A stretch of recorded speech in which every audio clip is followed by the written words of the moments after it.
Turned Test, on. test. After announcer back.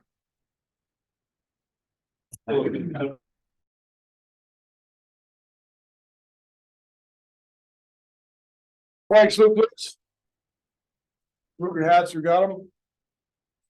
I pledge allegiance To the flag of the United States of America. to the republic for which it stands, indivisible, with liberty and justice for all. Well, that's the loudest it's ever sounded in here, you know?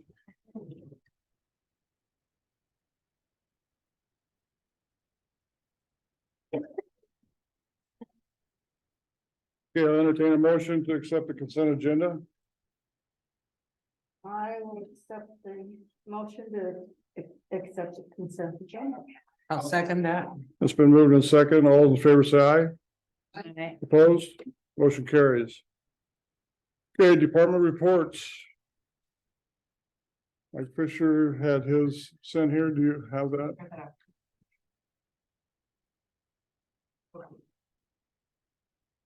You printed it, but we didn't. Okay. Police chief Lawrence, would you like to report, please? So again, the community crime deterrent program, a defensive tactics class for women and children has been an extreme awesome success. They had about 40 individuals that they were trained there. We're going to have the second class on the 19th. Again, I'm working with the senior center with the lady over there to schedule a time and a date to now take on the dog problem. And that's going to be a big undertaking. So what we want to do is invite the community to come in and register the dog and then understand the law and what the dog is supposed to be doing, not doing, and then find solutions for that problem. But other than that, there's just a lot of other things that are going on that I really can't disclose, but we're working on the traffic determinant. We had a great meeting with the Department of Transportation today. We did do the Old Glory escort. I don't know if anybody saw that. We didn't know anything about it, but apparently they start in Seattle, Washington, and they go to Georgia and they bring the flag Thank you. through the city. And so it's a veteran that has a flag. And so they called us up and we met them up at the high school. And it was the espresso stand, Jesse, that owns the one right over here. He carried the flag. He's an Army veteran, and we provided him an escort through this town of Toledo. And then they handed it off to another veteran, which I thought was really, really good. Really cool to see. He's got to honor that flag. So that was a good thing. That's about it for right now. Thank you, chief. I have a question. Oh.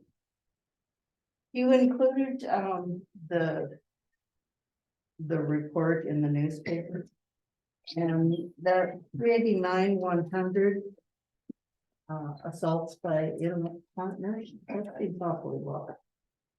Was that a misquote? That would have came from the, are you talking about the newspaper article? Yeah. Yeah, that came from the Chronicle reporter. That didn't come from me. I know. She wrote it. Why I was asking. But yeah, that is low. I thought so. Yeah, definitely. Okay, So. Yeah, that number is much higher. yeah, you're looking at 3 million assaults. Yes. Something like that. It's gonna be a lot higher than what she quoted. And I don't know where she got her stats from, so. It's still there, bring that up. Any other questions for the chief? Thank you, chief. Okay, and Mike Fisher's report. He's our public works director. He pulled a Christmas tree house down at the gazebo and we'll take it to the school to be rebuilt when I get back from vacation.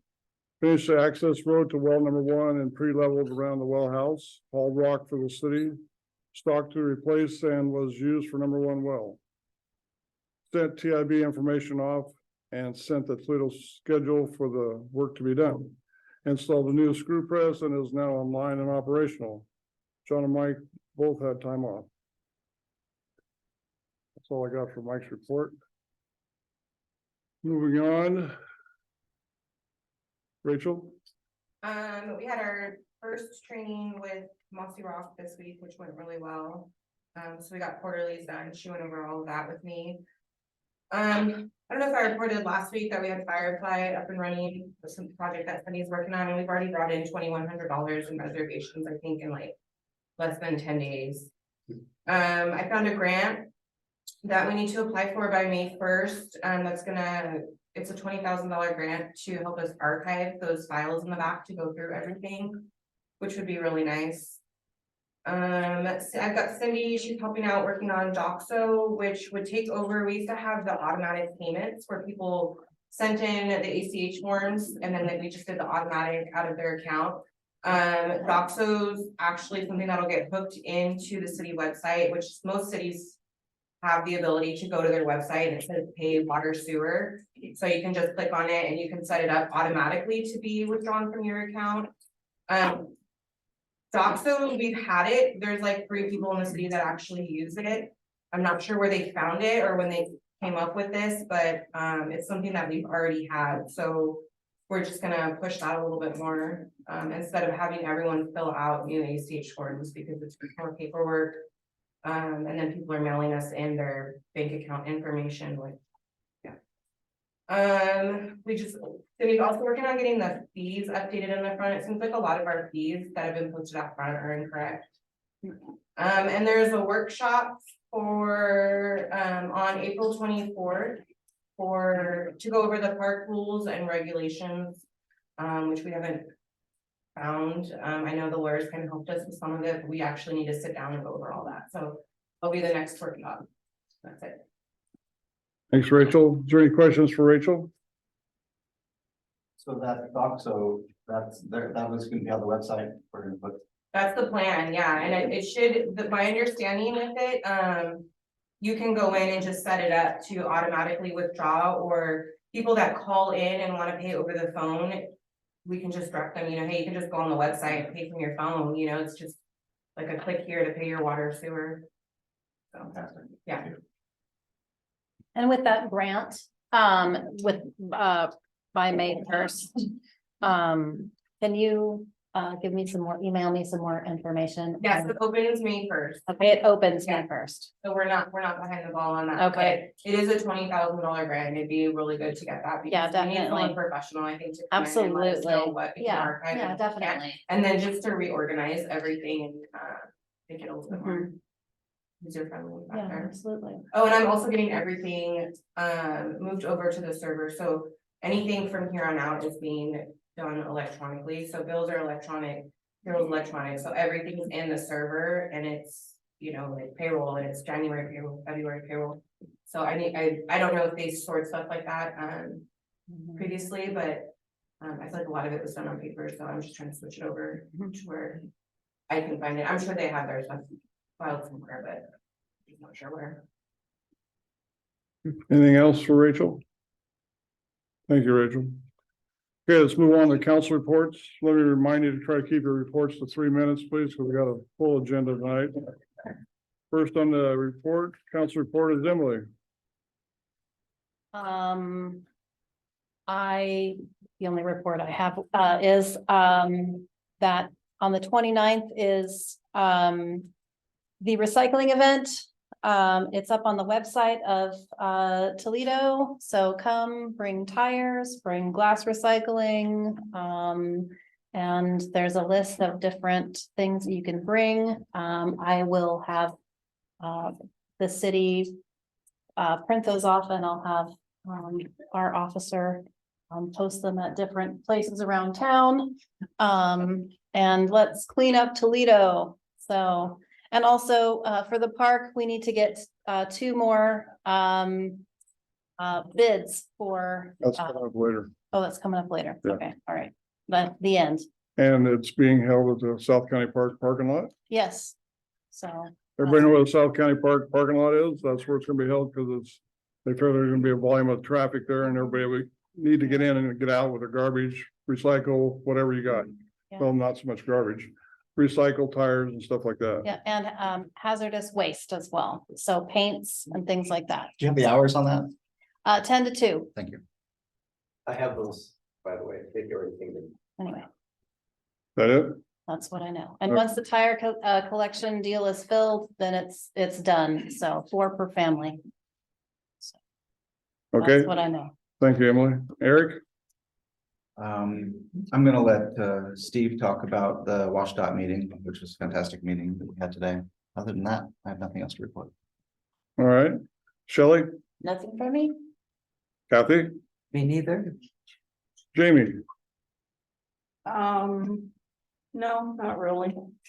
okay, then let's move on. Now we're going to committee reports. Chief, don't leave us, Chair, he's hiding, he's grabbing a chair. I know.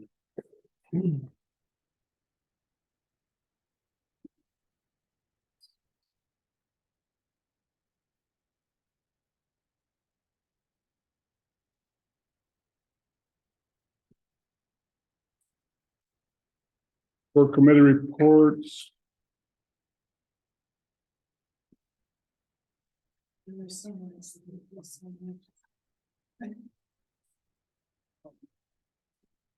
Chief, did you have anything else for a committee report? Let's see.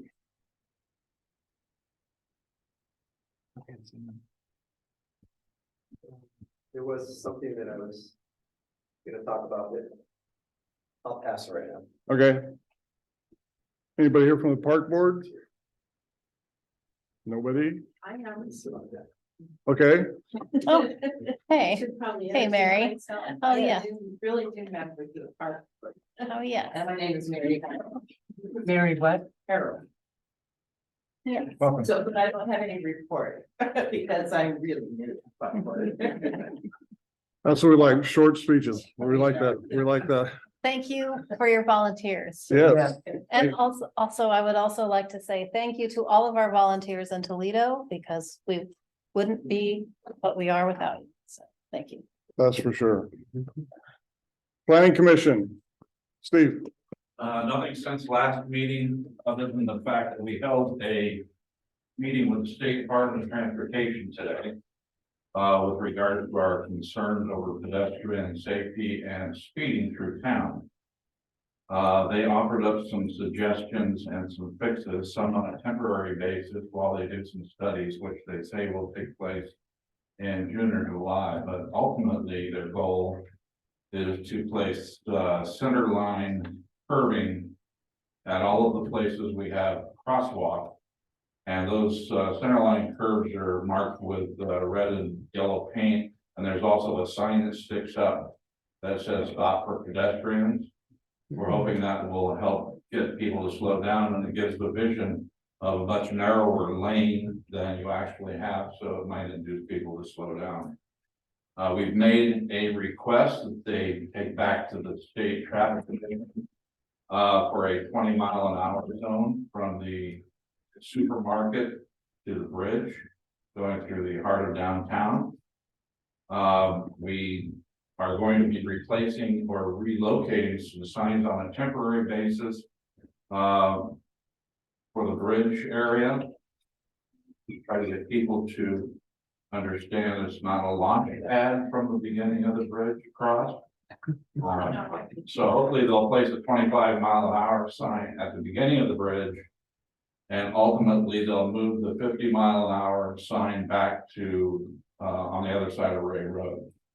They also want to do they're going to be doing a study that they can take the traffic that's coming from eastbound, coming down that hill, and figuring out a way to slow that down before it gets into town. Going from 55 to 50, really do it. We discussed other pedestrian measures, and something I think that everyone agreed that we might want to pursue were the solar powered blinking lights, pedestrian activated blinking lights at the intersections. Primarily first at the Ramsey intersection where the four corners are, of course, and the state representative gave us an outlandish figure. I would say it's outlandish on my experience of the cost of the materials and labor to install those. One of the other gentlemen there gave us actual quotes from one of their companies that provides those. The double-sided units themselves are in the neighborhood of $6,300 to $6,400 a piece. And so we'd be looking at two of those. and then the installation to install them. The installation essentially consists of spending one day out there after you call dig alert, of course, and putting in the base for the units, which would go into the asphalt and into the ground, and then coming back the next day and assembling the pieces of the puzzle for the thing. And of course, we need traffic control for that, but I didn't think it was $18,000 worth of labor there. So, Yeah. I would encourage the council to consider funding the cost of materials and doing an RFP on the installation. There are plenty of private contractors that would be willing to give us bids to install at a much better rate, I'm sure. That's it. Thank you, Yeah, Stephen. thank you. Is there any questions for Stephen? Thank you for that report. Okay, moving on, public hearing, I got nothing, and special presentation, none. Public comment on agenda items. Rachel, is anybody signed up? Not on agenda items, but there's a public comment whenever. I did sign up, I came in. I'm sorry, I missed it then. Okay, well, now's the time. Ron Only Newman. comment on, There's a budget.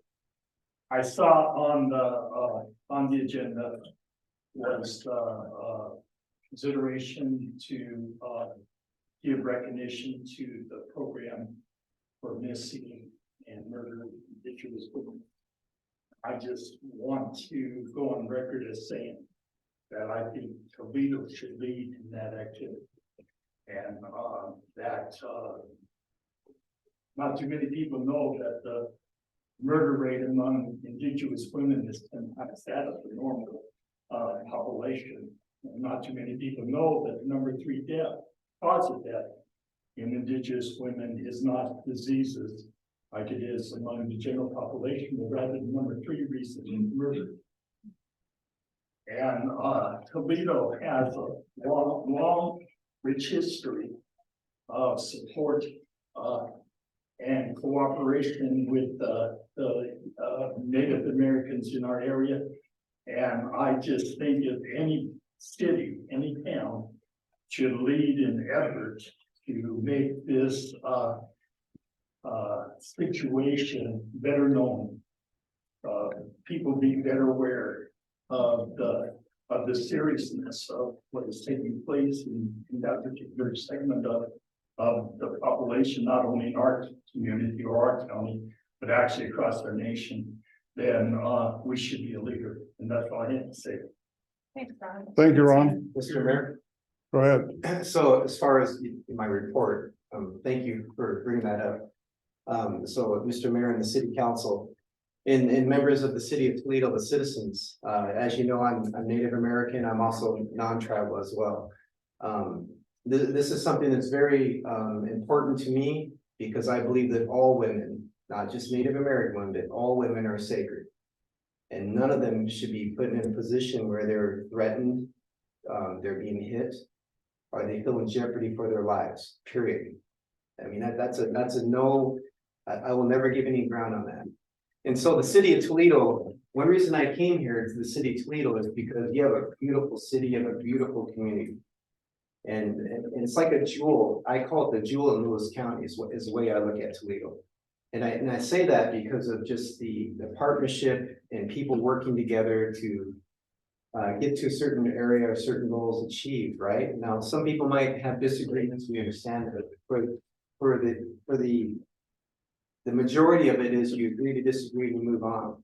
So the city of Toledo has a unique opportunity to add to the legacy and the culture and the history of the city of Toledo by adding right here on top of this patch, it'll say MMIWLI.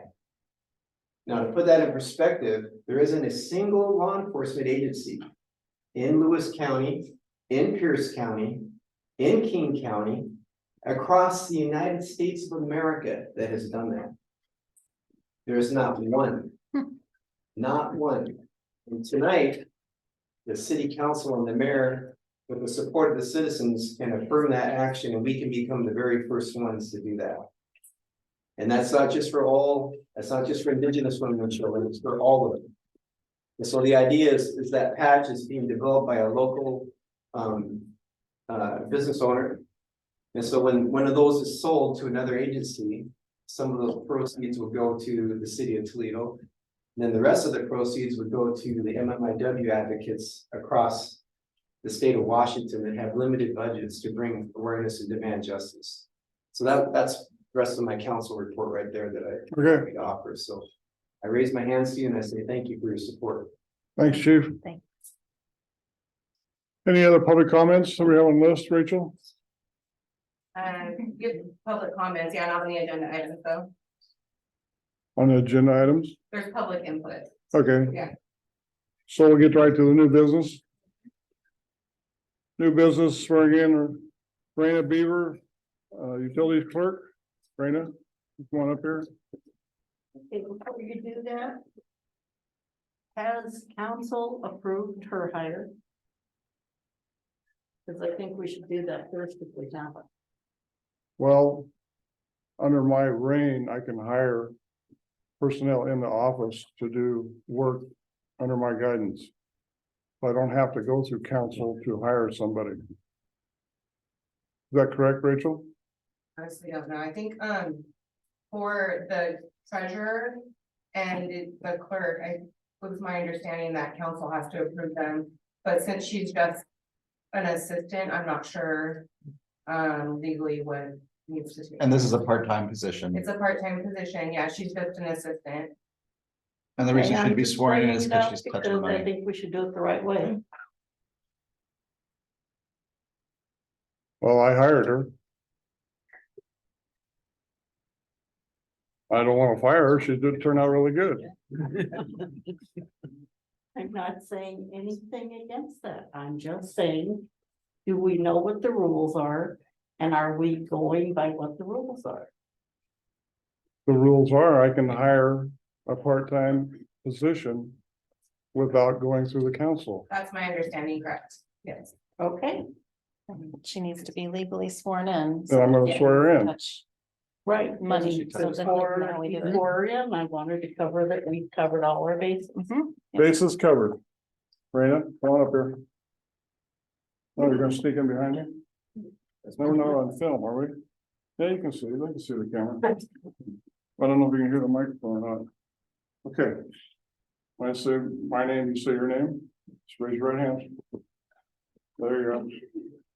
I, Steve DeWash, Irena Beaver, do solemnly swear do solemnly swear or affirm that I am a citizen or affirm that I am a citizen of the United States, of the United States, the state of Washington, the state of Washington, and the city of Toledo, and the city of Toledo, that I will support that I will support the Constitution the Constitution and the laws of the United States, and the laws of the United States, the Constitution and the laws the Constitution of laws of the state of Washington, of the state of Washington, and the ordinances and ordinances of the city of Toledo, of the city of Toledo, and will, to the best of my judgment, and will to the best of my judgment, skill, and ability, skill, and ability, truly and faithfully, truly and faithfully, diligently, and impartially diligently and impartially perform the duties perform the duties of the position of the position of office assistant for the city of Toledo, of office assistant to the city of Toledo, Lewis County, Washington, Lewis County, Washington, as such duties are prescribed by law, as such duties are prescribed by law, so help me God. so help me God. Congratulations.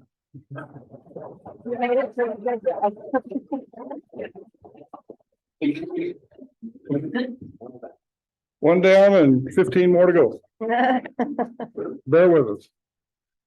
Okay, number 2, annexation update and request to set public hearing for the next council meeting to accept a 60% annexation. Todd, this is our planning commission guy that does a lot for the city of Toledo. He does so much, we had to put him on full time. He's our planning director. Go ahead, Todd. Can you turn that mic on right here? This one right here. Yeah, so they can hear you. There you are. Go ahead. Thank you, Mr. Mayor, members of council. Tonight, I wanted to get some direction from council on the annexation petition that's been submitted. The map up there shows generally the annexation area, although it's hard to see the outline of the annexation area, maybe Can you just point it out to him, maybe, I Todd? can maybe point it out. So the annexation area that we're talking about is the green, the pink, the red and the blue. Are the areas that have been, they've submitted the 10% for annexation, and then they've subsequently submitted the 60% petition for annexation. The county assessor has certified that they've met the requirements, and it's a valid 60% petition. So during that process, the county had some communication with me. They do get a later review of this at what they call a boundary review board, and that's a state law established boundary review board that gets to review annexations in some jurisdictions. Lewis County is one of those. Their guidance was that with some modification, they thought it was less likely that the boundary review board would invoke jurisdiction on an annexation.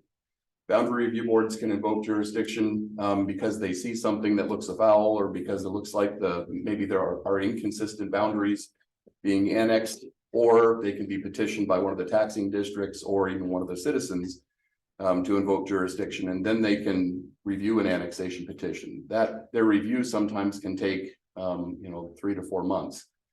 Following the 60%, so the first order is I'd like tonight for council to agree to put on their next agenda the 60% petition hearing. The 60% petition hearing is an optional hearing that excuse me, that can be used in cities to modify boundaries or just to re-review the application and to move it forward after that.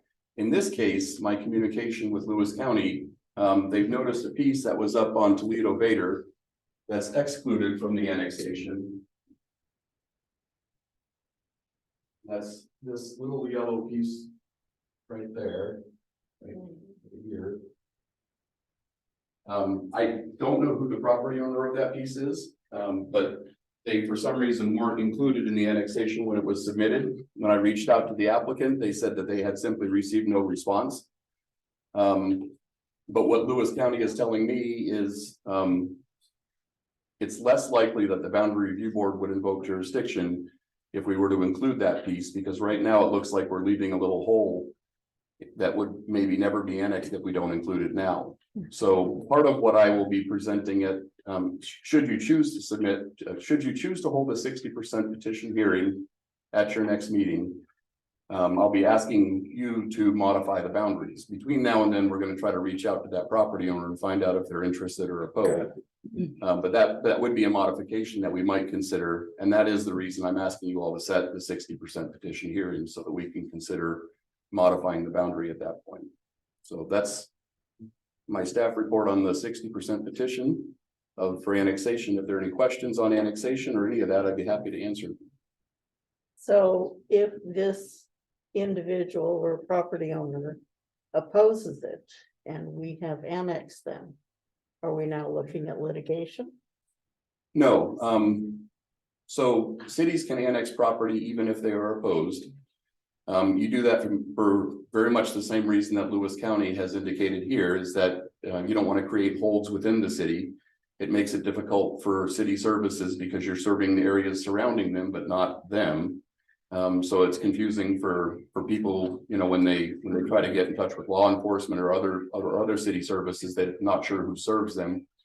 So as long as they still maintain the 60% majority, which they would, because they have pretty much 100% of the majority property owners now, as long as they maintain at least the 60% majority, they would be included in the annexation, whether they wanted to or not, at council's discretion. So you all get to decide at the next hearing, should you choose to set the date, if you'd like to include them in the annexation or not. If you choose not to, and the boundary review board invokes jurisdiction, they can modify the boundary as they send it back to us, and then it's a must do or no annex. So either if boundary review board modifies it at the county level before council adopts the final resolution actually annexing the property, the boundary review board would say either you do this or your annexation is invalid. They may say that.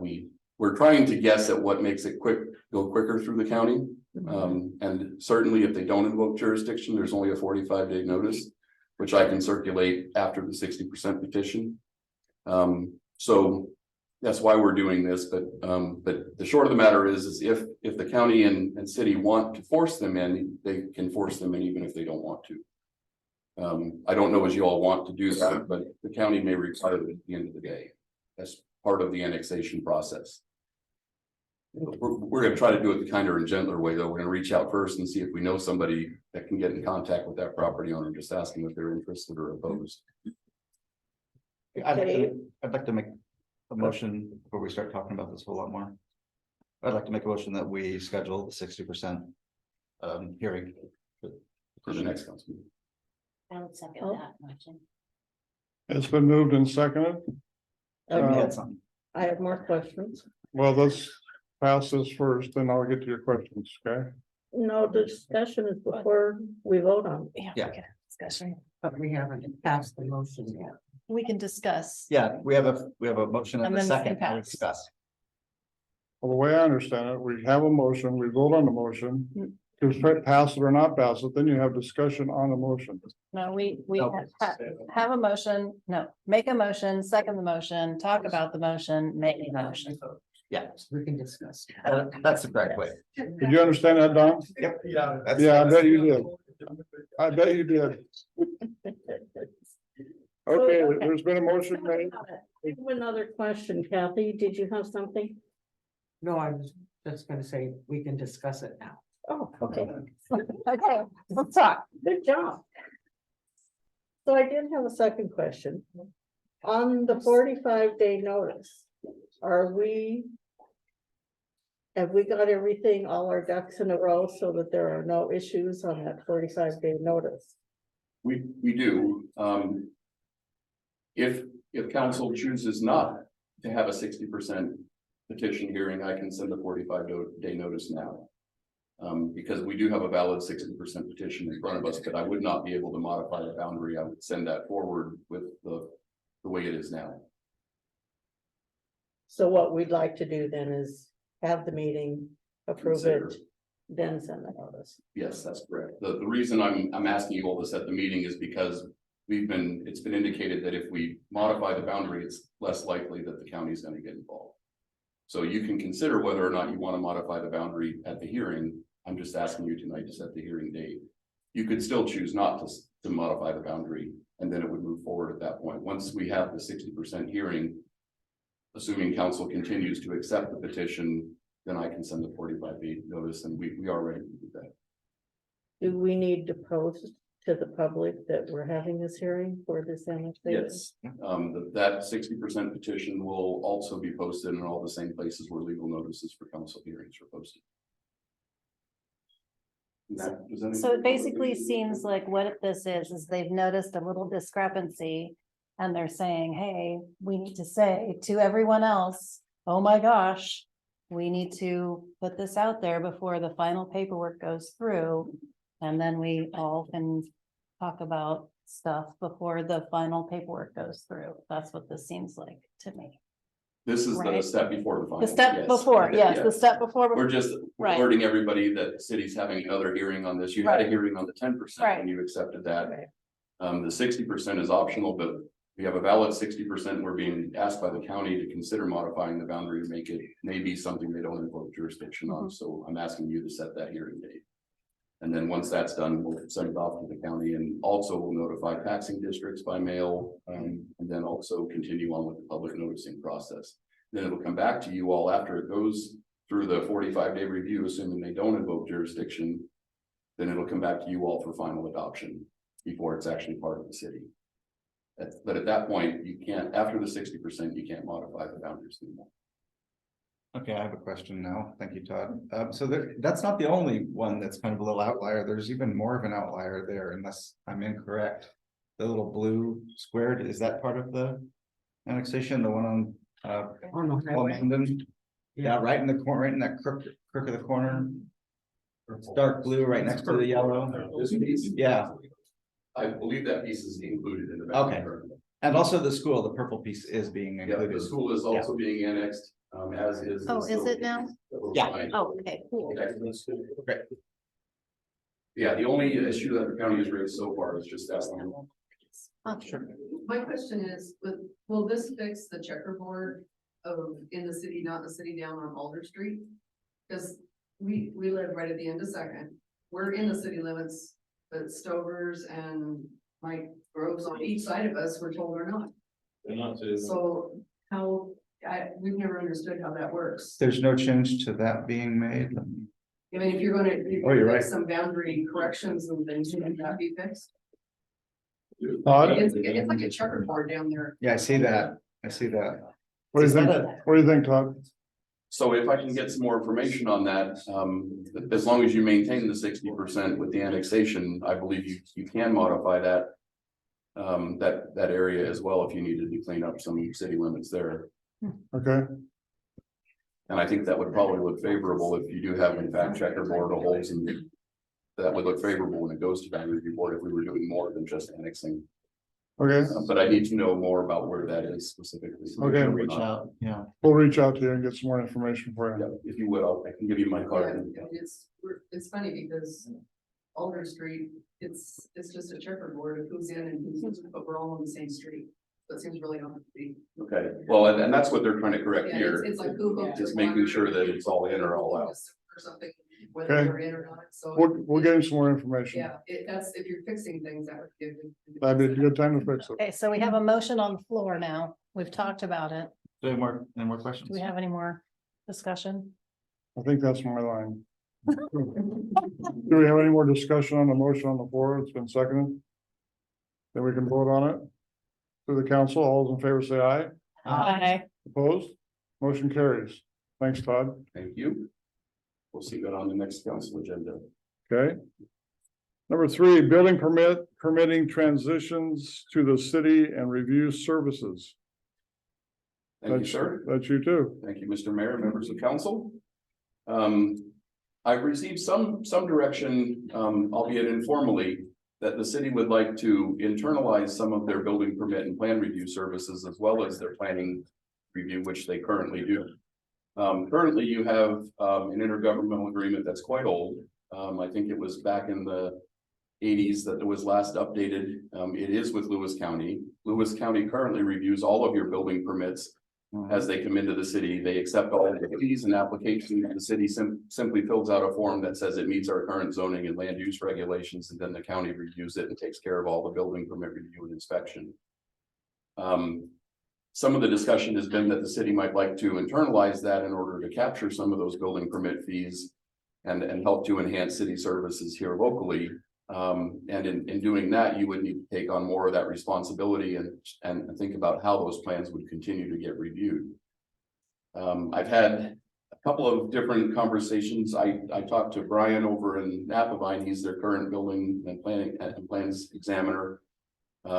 He said that the city, and he's had some informal conversations over there with his mayor and staff about whether or not the city be willing to do that, and they said they would be willing to do that through an interlocal agreement, and he'd be willing to set up a fee structure that where the city paid them on a time and materials basis, and then they collected the building permit fees here. So the difference between those you could use to apply to city services internally within the building division. Also, I've talked with Lee Napier at Lewis County, and she said that they would definitely be interested in updating the interlocal agreement with the city to talk about how those are reviewed and processed.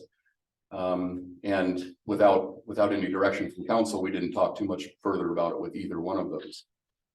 The other option is to go out for a request for qualifications and then seek independent companies, much like myself, an independent contractor who would then respond to your requests for building permit review, just like an independent, just like I do, just like an independent planning consultant does, but they do the building and permitting review and whatever else you decided to include in that RFP. The pros, some of the benefits of investigating interlocal agreements with other governments is that they're not profit motivated. Basically, they're looking at covering the cost of services. They're not in the business of making money off of these things. And also, you don't have to go through the RFQ process. You can just negotiate an agreement with another city and get it in place, so it's a quicker turnaround. The request for qualifications process, it's a process, but it's not impossible. But then the questions that you might have coming out the other end are who's going to respond to that, and how many responses are you going to get, and what type of services can we count on? But you don't really know that until you go through that RFQ process. So you might get through the RFQ process and then find we're not really satisfied with any of the responses that we got. So then that puts you all the way back at the beginning. Whereas if you're negotiating an interlocal, you kind of know the players involved. You kind of know what you have. As far as I know, I don't believe there's ever been any real significant issues with Lewis County processing permits. It's just been a desire. The reason we're investigating this is just the desire to try and internalize some of that, to capture some more of that here, and to help to fund some of the services that you're already putting into some of that review. So I wanted to bring this forward for council discussion and to get some direction from you all on how you'd like to proceed. Internalizing your building permit review is complicated. You then have to track all of your own permits. You have to know where they are in inspection processes and all of those things, or you have to include that as part of your interlocal agreement. Right now, Lewis County is doing all of that. They're tracking and keeping all the records from all your building permits and doing all the archiving and taking care of all of that as part of the agreement that you have in place. The only thing that the city is doing now is, like I said, just doing a quick zoning review and a quick check and sending it off to the county and saying, yes, this meets our basic zoning requirements. So I wanted to bring that up for council discussion and then to get some direction from staff, since we've never had a discussion as a full council, and it's important that before we move forward with anything, we get everybody's input on that. And You know what we pay the county now, the county just collects the building permit fees and they keep it all. and how much is that?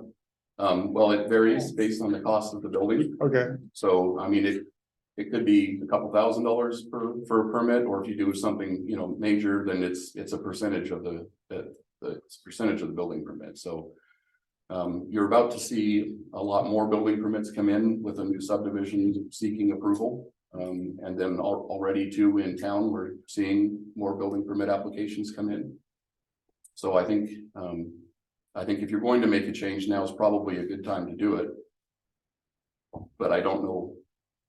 It's really up to you all how you'd like to proceed with that. If you want to take on more responsibility and capture more of that fee. And then if you do, then do you want to go through the RFQ process? You want to go through an interlocal process, and those don't have to be exclusive. You can do a limited interlocal agreement for the next 6 months or 12 months, and then staff just needs some direction to be able to go out and start to be able to have an informed conversation with the cities if that's the process, or we could bring back some information on the RFQ process. Council did vote on doing this last year. Okay, before my time, so I guess Yeah. part of the discussion maybe that I missed. Yeah, that's kind of what was the impetus to bring you on that and the annexation. And I thought at that time, I thought we were looking at internalizing that whole and going through that process to begin doing it solely on our own. Okay. So my big question is, when I'm thinking about what's coming in and having somebody from another city contracted to review all of those when they already have another job in another city, I'm thinking, this is what I wrote as you're talking, isn't that a lot of requesting to ask of a city, another city employee to, when they're already doing their own permitting, when we're going to have all of that coming forward? Just, Yeah, does my so those question make people are already sense? busy. They're already busy, and now we're gonna add all of these permits coming, and we're gonna add that to what they're already doing. And they're not gonna be making any money off of it.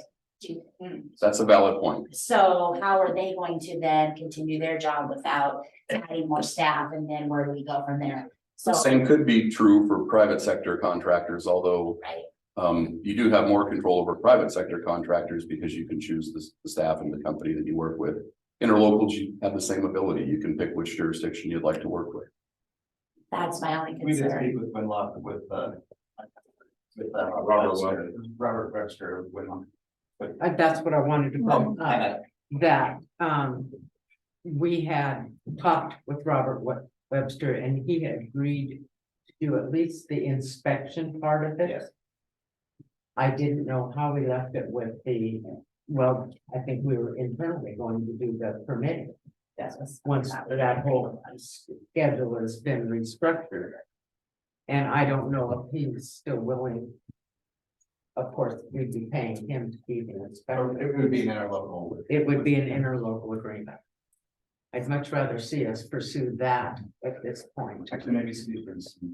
The planning commission has spent a lot of time on this as well, with Todd as well, and, I think what we envisioned was sending out an RFQ, but at the same time doing interlocal agreements with both Winlock and Napa Vine, so that we have the opportunity not to get caught in a bind should one not be available.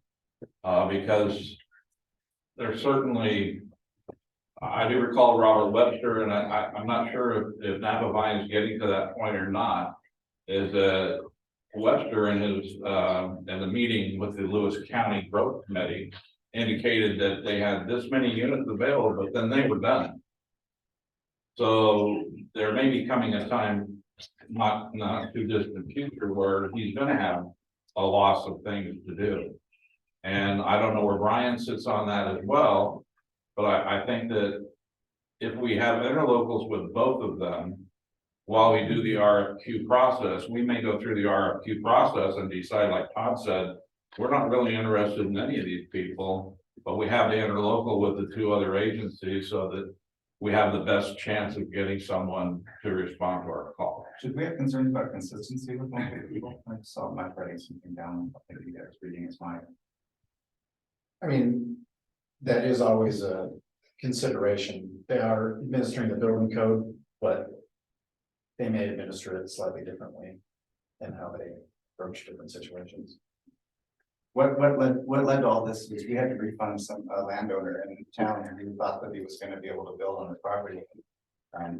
The entirety of all the money he had given us and all the work we had done, because we weren't really in a position to do our job correctly. You know, it's because we just didn't have the people and weren't being compensated for it. It's hard to do a lot of work and have staff on $20. So the hope is if we can take this on, that we can actually do it legitimately. Well, I like what you said about, doing the interlocal with both Napa Vine and Winlock, and then going through the process, and then that sounds like a possibly a better plan, because It seems like the best chance to cover all the bases. In small, I mean, those kind of inspectors be on small works and, you know, they're gonna do some of them as they're needed. Don't know if that's it. So that is how you hire me. I was on the roster that you all have adopted. I'm on the state roster for the planners. But I just needed some direction from council as to which way to move, and then I can bring you all back some more specific options for consideration based on your direction. I just needed to know for certain that the city is interested in moving and doing their own thing. And then are you interested in some hybrid of or the others? Looking for direction. It doesn't have to be anything conclusive tonight. I just need to know, as I continue to talk with the cities, you know, they're getting nervous about talking to me, some contract planner that doesn't have direction from council. So I just wanted to make sure I had direction from council on which way to. And another thought too is that if we end up having two subdivisions going at the same time, we may want to look into doing a notice for employment and actually hiring our own inspector. Any other council members weigh in on this? How does the impact fee play into this permitting process? So we do have later on later in the discussion, the school district has passed the school impact fee. And right now, the county is unable to collect those because they don't have an ordinance that allows them to collect them. It's an alternate method. So we'll talk more about that as it gets on the agenda, but this would make it a city requirement should the city choose to take on permitting and to adopt an impact fee ordinance. The city was then responsible for collecting and passing that through the school district. But it really has As to who does it. Once the city has an ordinance in place that addresses that, it's kind of a separate piece. It's a piece of the process, but a separate piece from the decision that we're asking for in this discussion. Making sure that everybody is on, like, has the same standards so that somebody can pass a piece of paper from the builder to the city, from the city to the county, from the county And our to, building it's all standards. just Our building standards, the same. our building standards, no. So maybe Rachel can find the council being where that was. And it was last year. I'm gonna say like September, August, September. Well, I agree with Stephen on my 2 cents, is that we have 2 backups instead of 1. As if we get busy building around here and they're busy over Winlock or busy in Napavine. Hopefully we get somebody over here to do our inspections as quickly as possible, so the city can get something of a revenue. Is that correct? From what I'm thinking? So do we need to have a motion for that, Todd? No, I just needed clear direction from council. If you all feel like you need to go through the motion process, that's fine, but I just need direction. It's just a discussion, so as long as. I think if we talk to both Winlock and Napavine, I think we're all on board with that one. And should I include Lewis County in that discussion as well? They've been doing your permit. They have been processing. doing it, yes. So If they want to just run inspections. if they want to just run inspections and provide those services or what they're willing to do. Well, I can listen, bring all that back. Well, With listen. direction of council, I can bring all that. we back. can, doesn't hurt to listen, okay? So what I heard was Lewis County, Winlock, and then. Napavine. Yep. Three. Does the council need to make a motion for the RFQ? At this point, if they're asking me just to reach out to those jurisdictions and figure out what they'll do for interlocal, then they can reserve the idea to issue an RFQ for later, or if you would like, I can reach out and start to put together an RFQ at the same time. If you want to direct staff to do that, we can also Well- bring back an RFQ for consideration. I'm trying to think right now, how many reach outs do we need? If you're gonna reach out twice, let's reach out once and do the whole enchilada. All three at the same. What do you think, council? We have to process the results of those. Absolutely. So I'm just asking for direction as to whether what option should I investigate and bring back more information to council RFQ. Request for qualifications. Okay. It seemed to be later on the supporting materials. That was quite a big thing to go through. Complicated. Right now, we're just trying to do interlocally cover permitting and inspections. Is that? Am I understanding right? That is our question to you all. Yeah. Would you like to do one or the other or both? Or, I think that to get an agreement in place is probably a good focus. I don't think it's a lot of work to bring back some examples of RFQs and have further conversation with council. with Yeah, those. I would like to see an example of an RFQ because I don't think I've ever seen one. But in the meantime. In the meantime, I think looking at Reach out to those. reaching out to those, yeah. Okay, Okay, I got it. thanks, Todd. Okay, number 4, update on Lewis County GMA plan, accept or modify the draft numbers produced by staff for 20-year population projection. You're up again. All right. You're a wanted man. So Lewis County is beginning their 2025 comp plan update. So what GMA planning cities and counties have to do is periodically they're required by law to update their comp plan, their comprehensive plan. And that's a growth plan for the next 20 years. When a county does it, all of the cities within that county also have to do it concurrently because it's a unified process. You're all talking about where's growth going to occur, how's it going to occur, and then making a plan for that growth. The state issues population projections to the counties based on a low, middle, and high growth rate. When the state issues those numbers for population growth based on historic growth. So the model is a little bit flawed in that it doesn't consider trends that are current if there's pressures coming from elsewhere where you're getting huge increases in population. As part of that process, the county has set up a work group. Officially, their 2025 comp plan process kicks off in July of this year, and it'll be a 2-year long process where the county considers where is growth going to occur within the county? And they're doing that in conjunction with all of the cities. So the city of Toledo was invited to sit on the pre-committee, which is to talk a little bit about some of the foundational elements that go into that growth planning. As part of that, I attended at the request of the mayor. I attended that meeting, and as part of that process, they released what the state had given them for growth populations. And when I looked at the growth population that the state had released for the city of Toledo, I think it showed a total growth of about 56 residents over the next 20 years. Yeah. So knowing what you all have in the pipeline for the planning process, I thought that doesn't really reflect what we're expecting to see. We're looking at an approval of a subdivision here. We're looking at potential annexation. And then also the county recognized that these numbers probably aren't accurate. So what they were asking for is before our March meeting, which Steve attended. I wasn't able to attend. I was away on vacation. But what they asked for before that meeting was give us some guess as to what your growth numbers may be.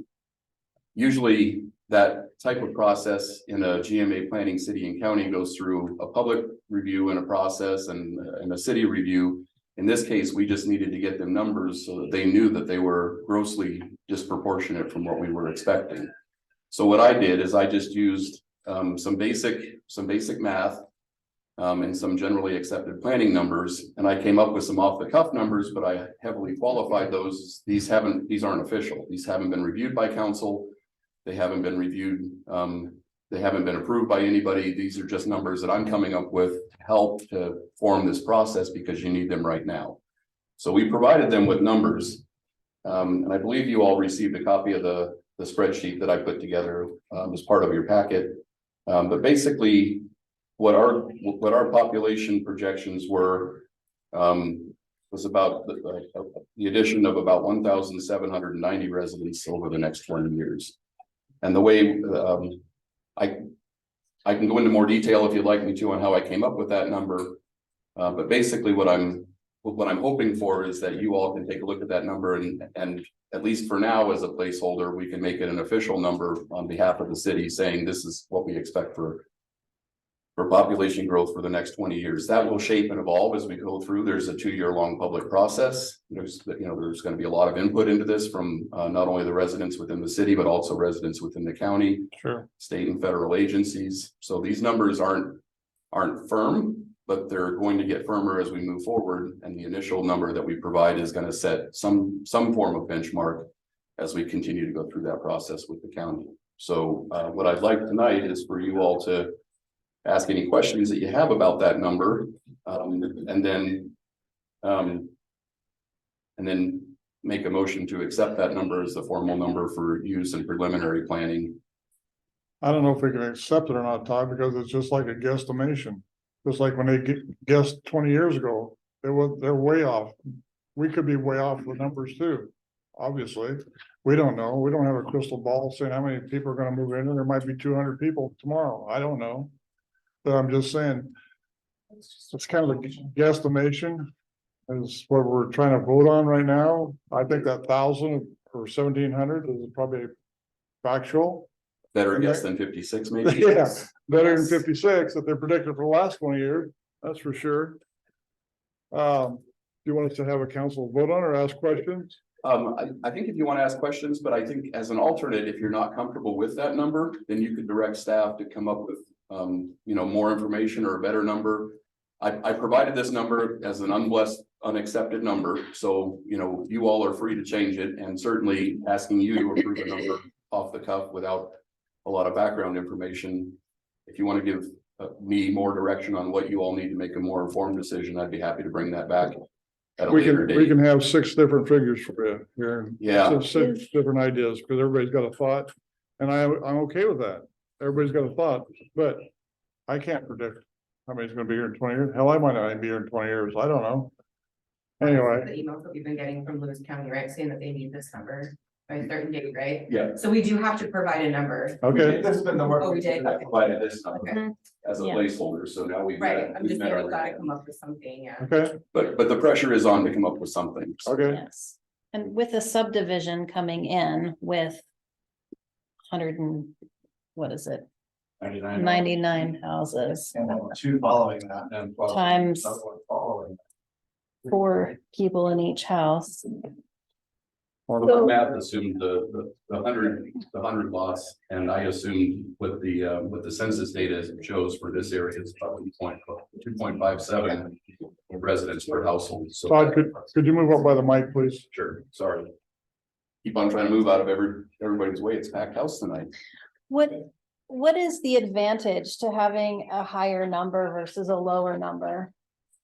So planning for too much growth means that your capital facilities plans and all the utility plans and everything else will be developed for a much larger population than what you actually achieve. Mhm.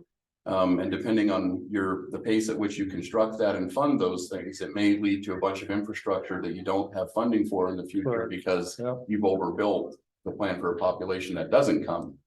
I think typically jurisdictions that are in the state of Washington have seen, most of the larger jurisdictions that do GMA planning have seen the opposite.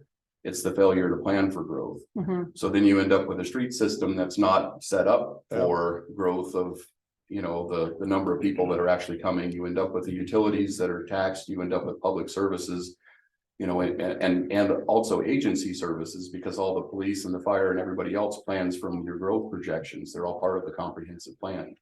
So if you underplan for growth, then you become overtaxed and unable to provide the services that are necessary to maintain a healthy community.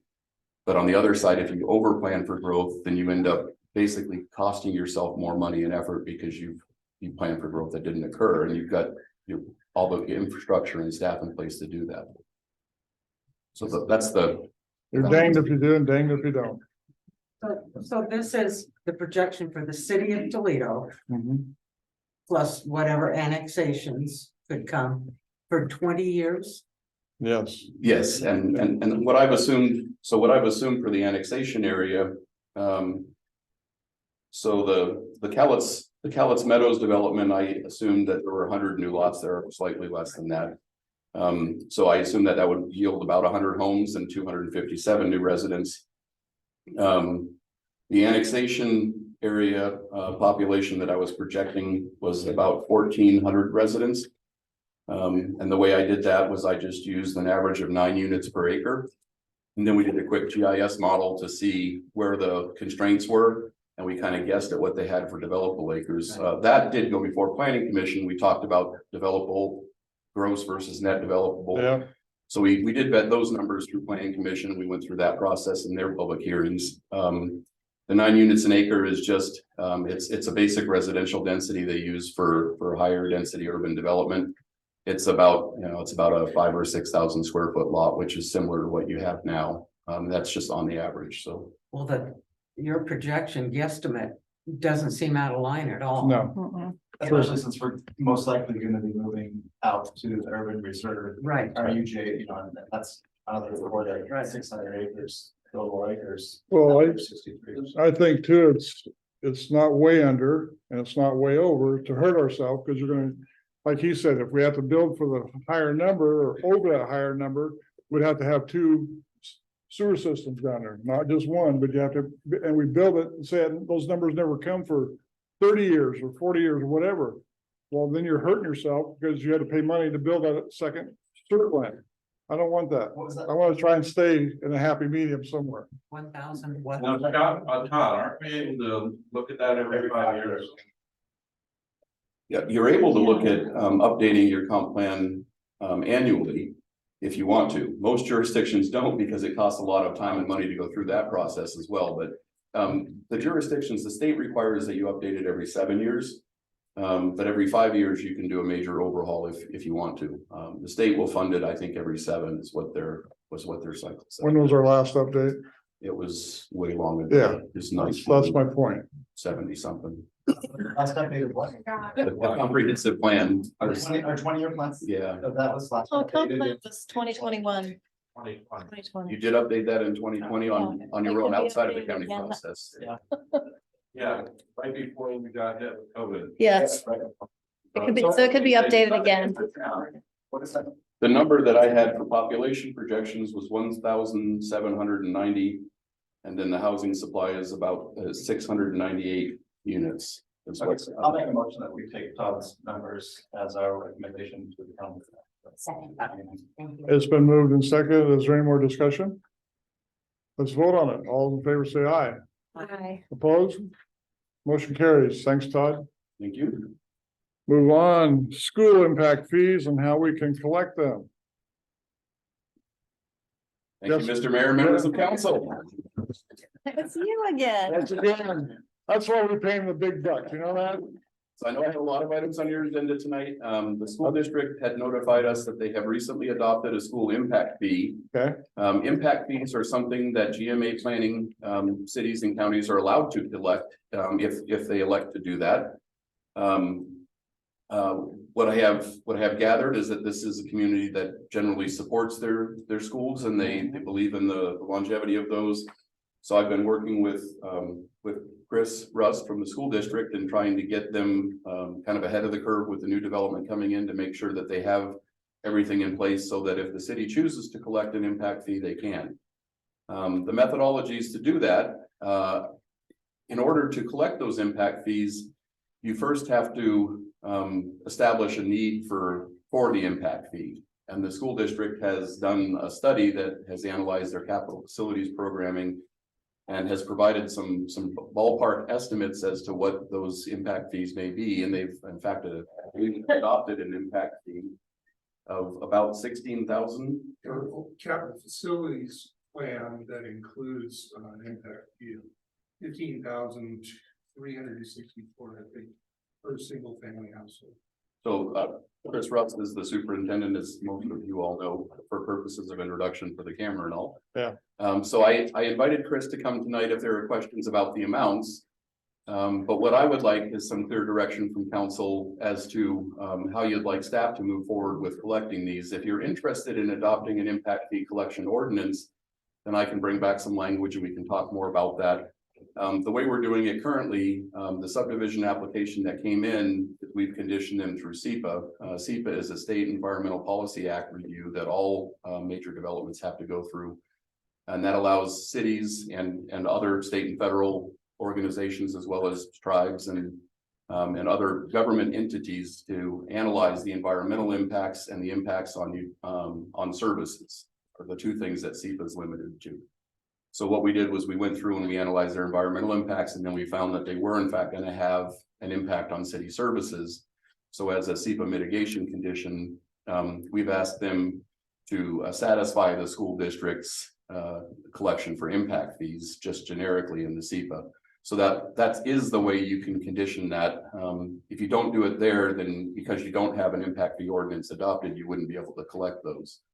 For developments in town for building permits and new building permits, those don't go through a SEPA process. So right now you have no way of capturing impact fees from those developments because you don't have an impact fee ordinance. So as part of the annexation, we can put a preliminary condition in. It appears that they're going to change the zoning, so they'll trigger SEPA for the annexation. We could put that condition in there. But if you're interested in collecting impact fees on all new development that happens in the city, whether or not it triggers SEPA, then you need an impact fee ordinance. Do you think that'll discourage contractors from coming here? If we have impact fees like that? Everything that costs a builder money discourages them a little bit. Okay. So as you start to stack these things up, an impact fee alone doesn't discourage development because they deal with that in other jurisdictions that do the planning. Okay. But an impact fee in combination with other city charges and costs, if your development review process is too long, there's a lot of things that will discourage development, and certainly the cost of development is one of them, and it's one thing to be mindful of. So the concept of impact fee or no impact fee doesn't in itself discourage development, but it's in the amounts that you charge. And once you've adopted an impact fee ordinance and saying we're going to collect these, you don't really get too much control over what the school district decides as to what their impact fee is, as long as it's developed consistent with state law and budgeting requirements. So for the amounts and everything, I've asked Mr. Rust to attend tonight. So if you have questions about what the amounts are or how they came up with them. That's my first question. How do you come up with those amounts, Chris? If you want to come up to Mike, come on up.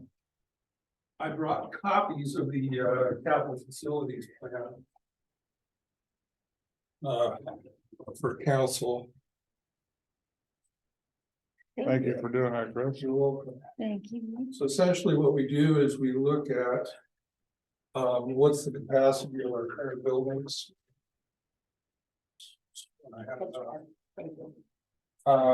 What's the capacity of our current buildings? And are we okay in the high school for, I heard 200 possibly kids more? Would be all right, but any more than that would be hurting your high school. so the only building that's gonna be hurting is the elementary school. We're currently at capacity there. Okay. We're expecting another, with the development, we're expecting another 200 students there. And we have about 400 students in that building, so we're looking at needing to build a new school.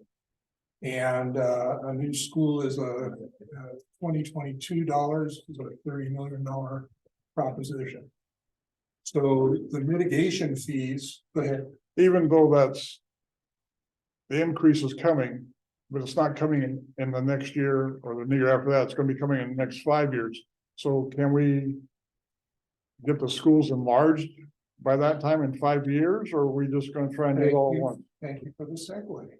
So the mitigation fees that we're looking for are Okay. for modular buildings Okay, that would. Handle things as we. go As they along. Mhm. okay, While our community gets used to the idea of needing to build a new school. yeah, And that's a big idea for people around there. that's a huge idea.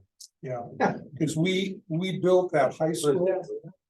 Local dollars in that high school were 5.25 million. You will not build a school for $5.25 million. Even with SCAP money. We had just isn't gonna happen. the 18 million for that school through the program through Richard DeBolt. That got us that 18 million out of the 25 million cap that we had in the beginning. So we only had, 10 million in a distressed schools grant, okay, 18 million in no, that's not right. I was gonna say, that's 8 million in SCAP, okay, state That's construction 18 million. assistance, and 7 million local. local for the public to vote And on, we yes. built it for less, so we saved it. And you put $1 million back towards, Right. Community won't pay a nickel for you that. said what you said you were gonna do. If Exactly. there's anything left, you put it back. And Exactly. that's what I like about that. So. Anyway. No matter what, we're looking at needing to build a new school here. And in probably the next 6 years. Does that just a grade school or are you talking middle school also? Well, a new school Okay, now. New elementary school. Or a new school of some kind. Now, you could choose, and this is what the Citizens Advisory Group is doing right now. Is they're taking a look at the numbers, they're looking at what the sensibilities of the community are, making a long-range plan. To determine what's gonna be best. And so one thought that the committee has had is that we move the 5th grade to the middle school and we build on to the middle school. Another thought is that we build on to the elementary school. Another thought is building a new school on property somewhere in the district. There's a number of options there, so they're looking at all those options right now, but my goal with mitigation fees is through the SEPA process is to handle that short-term growth that we're gonna have in the next 5 years. yeah, Before we're eligible for SCAP money for the middle and elementary schools. okay. Yes, And the impact fees that are collected. Once they're set, how are those passed through to the district? I mean, so a couple things. In my conversation with Lee Napier and other folks in the county. Is they made a really clear distinction between impact fees, which are by ordinance. And mitigation fees, which go through the SEPA process. My understanding, based on what I saw in the city SEPA, is that. Builders would need to come to the district and give us a check. For the fee, And then we would sign a receipt that they would take back to y'all and then they'd be able to get their building permit. Is that correct? So, kind of. Sort of. The SEPA process is a way that you can mitigate for impacts to schools, and that's the way we've done it now because we don't have an impact fee ordinance. The difference therein lies because the county, the county council, the county commissioners have basically said, we are not interested in discouraging development of any kind, and we're not willing to adopt an impact fee ordinance. So that without that impact fee ordinance in place, the county can only collect mitigation fees for development, and they can impose those through the SEPA process. But that is the choice that I'm asking for direction on tonight. Is the city wanting to move forward with an impact fee evaluation, talk about an impact fee ordinance, or should staff spend no time on that? And then either just continue to condition through SEPA or not? Those are what we're asking you. It is your choice as to how you choose to proceed with this. And because the city is the lead agency in SEPA for the developments within the city, even if a district were to submit a letter saying this is our impact fee, the city could choose to say, well, those impacts are going to have to be addressed elsewhere. And the county could too. Without an impact fee ordinance, there's nothing that you're legally required to do as far as collecting for impact fees. Well, I agree with Chris too on that one, that we're not only gonna get the new housing kids coming to our schools, you're gonna get the transfer kids from around the area coming to our schools because of the system that we have is so good that they like. I have 3 relatives right now that came from Winlock and are going here to Toledo because of the better education they're getting. And they will get a better education. But we got transfer students coming too, so I think we need to have an impact fee because it's gonna affect the schools tremendously at all 3 levels. And you won't be able to collect, once you have an impact fee ordinance in place, there's no reason to address it in SEPA any longer because it's already addressed by ordinance. Okay. So there's no double collection of fees. You don't have a mitigation fee through SEPA and then an impact fee. Right. Because there's no reason to mitigate for the impact, it's already mitigated. How does this work, district-wide? I mean, we're talking about inside city limits. And that's all council has jurisdiction over. Everything outside city limits has to occur. If your district goes into another city or town, they would also have to make the same decision that you all are making. Chris, County Board of Commissioners has to make the decision. isn't the high school out of the city limits? We're annexing it. You're annexing it in, yeah. Okay, So you're telling me that if you build inside of the city, you have to if you build outside of the city, you don't. That's correct. And right now, the county planning staff have been implementing those through SEPA as a mitigation fee. But Well, we've never done it. But it would be a one-time fee. Chris, why did you choose the 15,000 number instead of the 26 or 2711 number that was recommended impact per unit? I'm on page 10. Thank you. what page is that, Eric? Page 10. 10. Thank you. And then there's recruitment on page 8. Are you talking about the net impact fee per unit? Uh-huh. Yeah, thank you for bringing that up. So the consultant that we worked with to develop this took a look at the county's previous impact fee. They've done an impact fee once, and they discounted it 85%. So we came up with a fee, and he said, but Lewis County isn't gonna give you all of that, they'll discount it 85%, so that's the 2711. So is that what the county would be charging for? That's what our consultant estimated the county would charge, that would be the maximum the county would allow us to collect, even though the total is 15,000, we wouldn't be able to get all of that because the ordinance wouldn't cover all that. so So what I'm saying is, if we have to go through the SEPA process, we're not discounting it. the one precedent that Lewis County has set is there is one district within the county that has convinced the board to adopt a district-wide impact fee, and that's what Mr. Rust is referring to. And that was probably 10 or 12 years ago, I think that Bridgeport or Bridge, there's there's one development. Development, Yeah, there was one development within the county that the board did agree to adopt a limited impact fee ordinance for, that was in a different district too, that wasn't even in the Toledo School District. So that, they did that on a single case basis, and I'm not sure what the thinking was behind that. You know, typically counties that work with their school districts, they adopt the fees as a whole, but because that was a negotiated agreement, I don't, without going back and looking at the county record for what happened during those hearings and what the board decided, there's no way to tell why they came up with the 85% or why they came up. Well, it sounds to me they just want to get their 15 or 18%, whatever you had figured out, back up to the 100%. Now, the only way to get that is to raise your price up here so you can get your 100% over here. Correct? The district's limited in how much they can assess for impact fees by the amount of the physical infrastructure. Okay. And there are there's a limited number. They're not allowed to include teachers or staff or projected costs for health insurance or any of those things in there. The only thing they can do is pay for facilities because that's the limitation on impact fees. Okay. So you can't seek to get an impact fee that covers any of the other essential items. Those are thought to be paid for through the tax revenues and not part of your impact fee ordinance and not part of your SEPA conditions either. So I keep hearing the phrase impact fee ordinance that we don't have. That's That correct. isn't a huge thing to acquire, is it? Well, that's Well, it what- depends on if you think that the builders that are currently on deck should pay $4.5 million towards the schools when they're not collecting any money and haven't been from any of the other buildings in the district.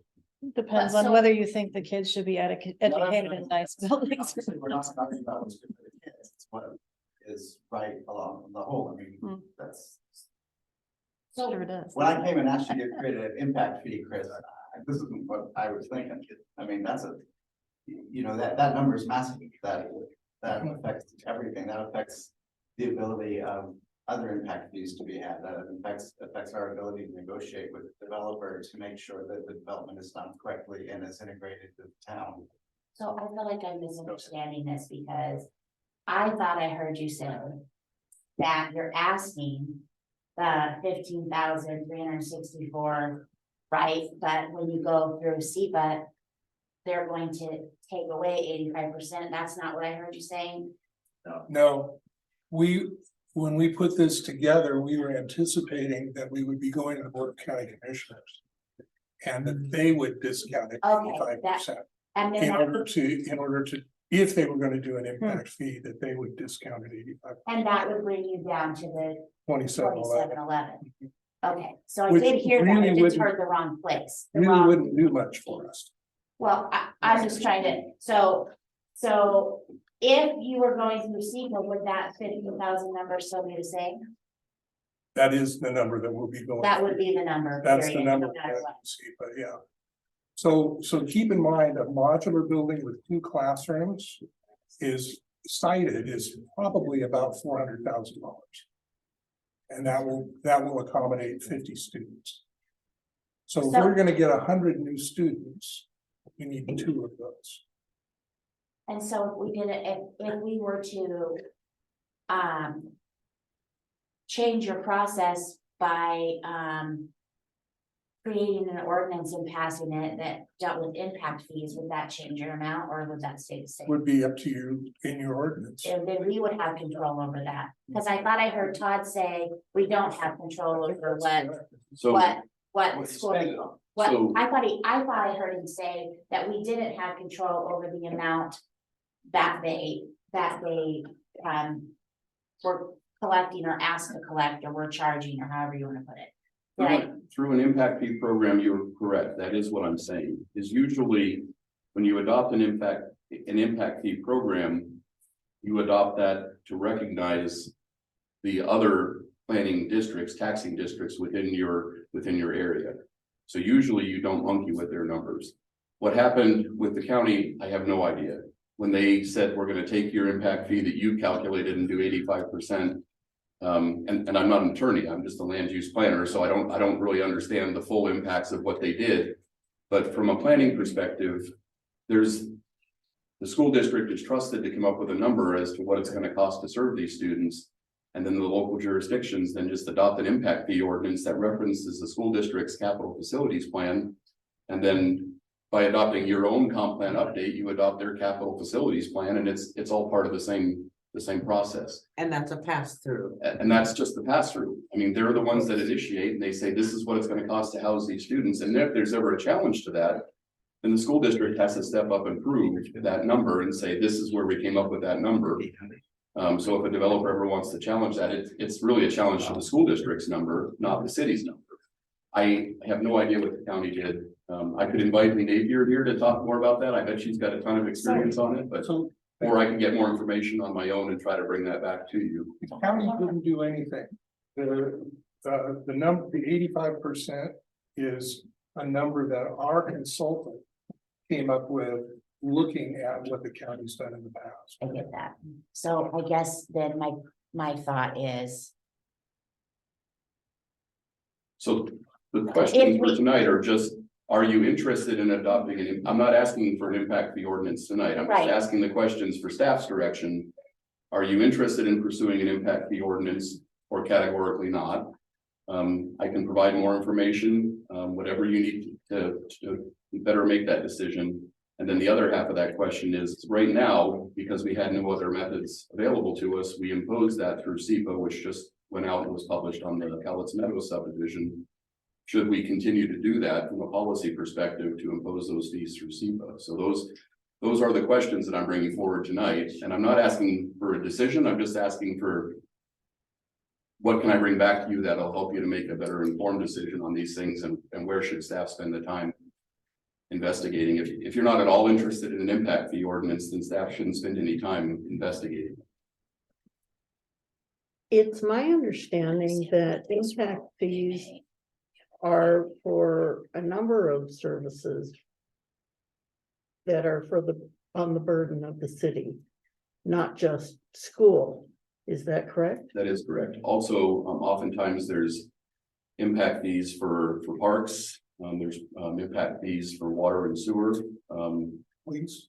I have heard that idea kicked around. I'm not aware of a jurisdiction that does a police impact fee, but certainly that would be eligible because it's part of the city, part of their budget. I've also heard that fire districts in some cases are eligible to collect an impact fee, but I've never seen that in my experience. So once you've adopted a general impact fee ordinance, it would allow you on a case-by-case basis then to adopt their capital facilities plan as part of your own, through your own comprehensive planning update. And once you've done that, their impact fees would be collected and passed through back to those agencies as well. I think we gotta have an impact fee just to cover all the pieces of the pie you just mentioned. How many other cities have one? Is there any cities that are our size that have already initiated that, or can we talk to them to get a better idea and understanding how that is actually working in the ones that are in their against them? You know, that'd be the critical thing, is not trying to invent a wheel, it's already been invented. And have that conversation. That's partly why we rely on what you bring us. And if that's council's direction, then I can go out and investigate other jurisdictions and figure out what they're doing in their experiences.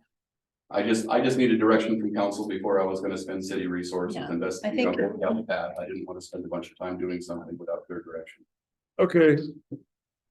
We need a motion, or you just want? I think a motion on this one may be a good one.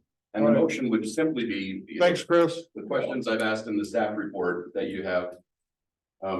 You know, are the basic ones. Does the city want to consider adopting an impact fee ordinance to allow the collection of impact fees within the city?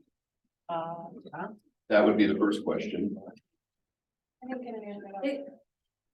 didn't get an answer to their guys' question. I think that us as the paying citizens, we're over that. I mean, just quickly, John, do you know how many other cities in Wood County have an ordinance? I do not. That was my question. So in my conversation with the folks at the county, Centralia School District is the only one that has impact fees, and I think they collect it through mitigation. So these impact fees are for new construction, and this is, if you don't have impact fees, you're gonna have a bond come up to pay for these same things. And to expect the existing citizens to pay for the new growth seems wrong. Unless you mitigate it through CETA, and then you don't need an ordinance.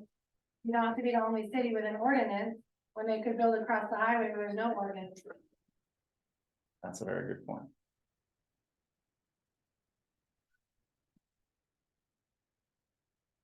Your recommendation, I mean, we're paying you for your recommendations, so I'm interested in hearing it. I think honestly, on impact fees and whether or not you want to pursue those, it is very much a community decision. I've known communities like Lewis County, who don't believe in, imposing that added burden on development. I've also known communities who do that heavily. I think I did run a comparative analysis of the jurisdictions within Clark County, all of which have adopted impact fee ordinances, and I looked at their school impact fees. And they ranged all the way from 2,500 all the way up to about 14,000. So, and they've all adopted impact fee ordinances in Clark County. In Lewis County, the Board of County Commissioners has said they aren't willing to do that countywide. Well, not recently, but I guess historically maybe. So I don't want to get ahead of the Board of County Commissioners either. But historically, they've been unwilling to do that. So Lewis County, typically the jurisdictions in Lewis County have not. I would bet the number of places collecting impact fees are probably pretty low, even though it's eligible. And those areas where impact fees are charged, are they seeing stifling growth? I'm assuming that they're having impact fees and they're also having growth, so they get the best of both worlds. They get people moving in, and they also have the money revenue to help with the infrastructures that we. I think we're gonna see. Is it okay for me to, typically when I'm presenting to council in one of these forums, I respond to council. And even though there may be Please. citizen, but it's a little bit less formal here, so Yes, I'd like to yes. just respond if that's okay with you, Mr. Mayor. Go ahead.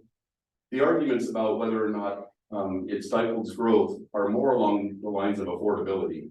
I think it does in fact stifle growth, because what it does is that's an end cost that gets passed along to the consumers who buy the house. So when you look at what you're getting, you know, if you look at the growth that's occurred in Clark County, that's occurred with impact fee ordinances on a lot of different levels, and a varying range of prices. So it does stifle growth, but there's no argument against it, that it changes the value points of every real estate deal that is done. If you have something in place, then when a developer comes in and purchases that property and does their due diligence, then they price that into their model. And they figure out, can I make a development work at this price point? And if the answer is yes, then they do the development.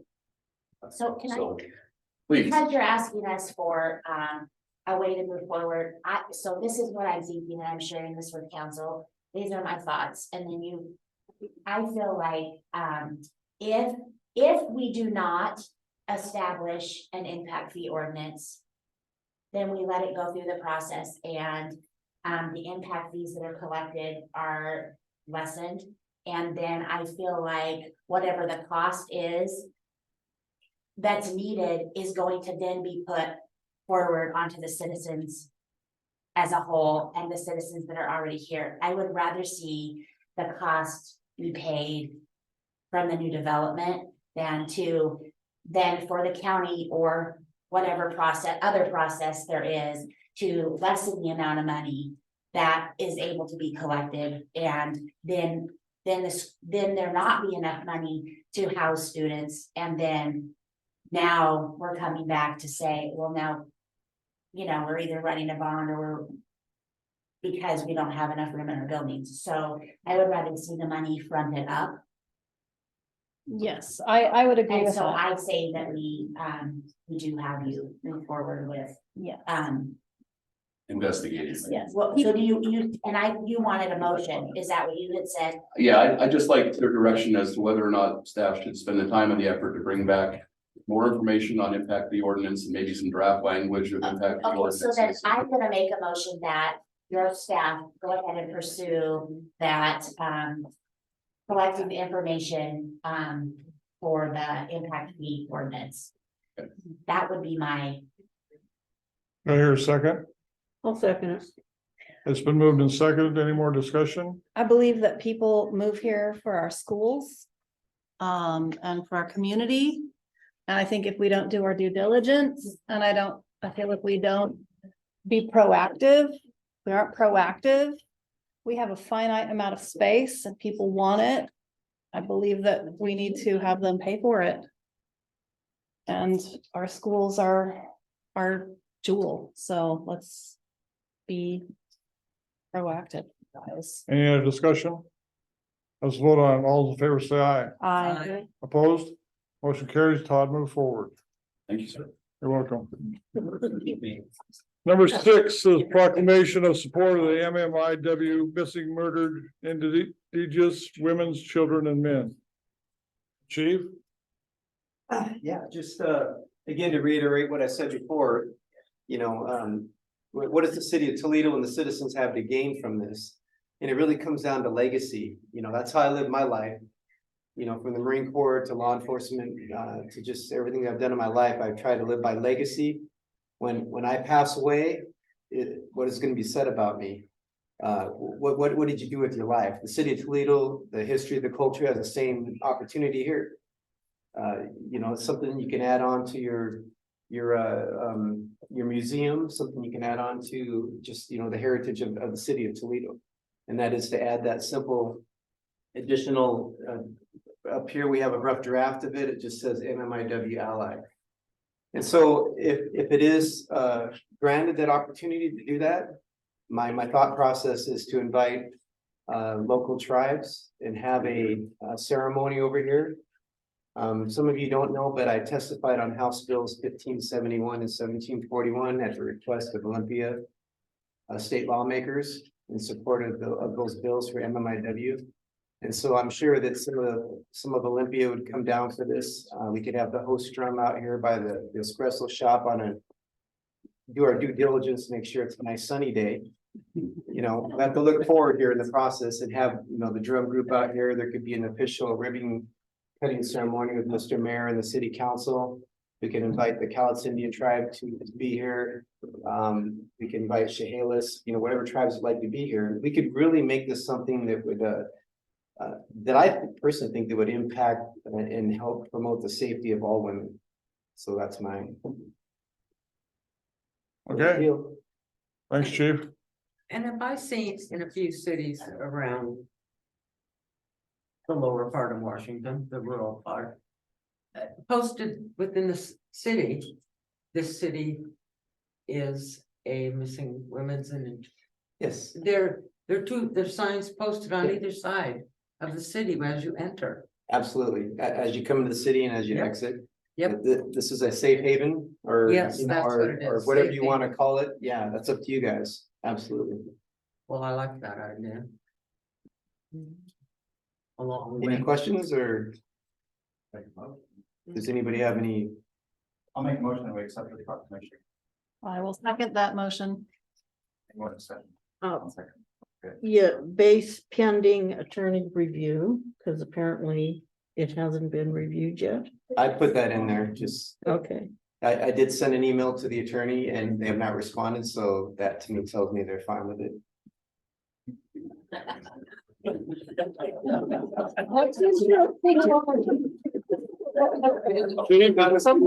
Spoken. I like that assumption. I checked it right.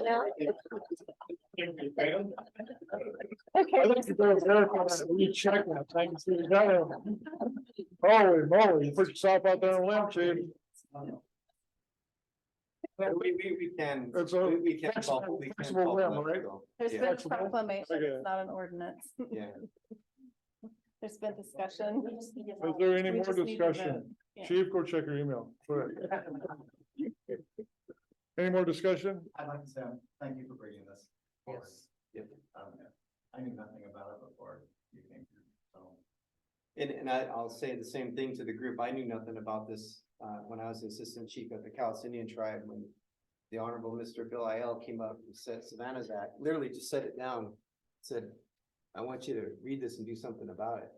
And I had no idea. I mean, I started reading the act and I went through all the ranges of emotion from anger to crying to just disbelief. I could not believe how many of our women were missing and murdered. And nothing was being done about it. And as men, we're protectors and providers. That's what we are. And to understand that the city of, you know, Seattle and Tacoma is some of the largest hubs of this unspeakable evil, just completely just blew me away. And then being the, you know, the father of 7 daughters and grandchildren, you know, it just, I was like, I can't just sit here and not do anything. And that's how I got involved in it. And then that's the only reason I got involved in it, is because we need to stop this evil. We need to protect our women. Thanks, chief. Let's go to the point of order. Let's vote on it. All those in favor, please say aye. Okay. Opposed? Motion carries.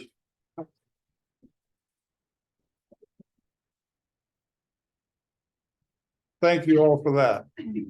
Appreciate all the support we can get. Okay, number 7 is funding request for the tree trimming. I got one estimate. I'm working on 2 more. That's all I got. Short and sweet. Do we, are we gonna read that ordinance? Are we gonna read that proclamation? The proclamation. That we just. The proclamation.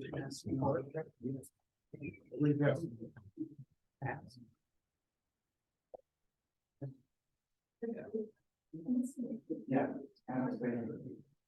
We got it. What is annexation now? Oh, I think we have more, don't we have more to do? We missed number 6, by the way. Yeah, that's. The chip seal? Pardon? Oh, I don't, no, we haven't addressed, number 6 yet. The reading of it. Oh. Ah, I see.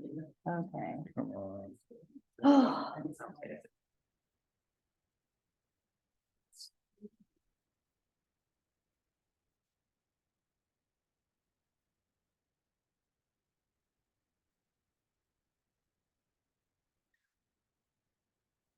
What I have on a proclamation in support of missing, murdered Indigenous women, children, and men, the city of Toledo supports adding MMIW ally to official Toledo police patch.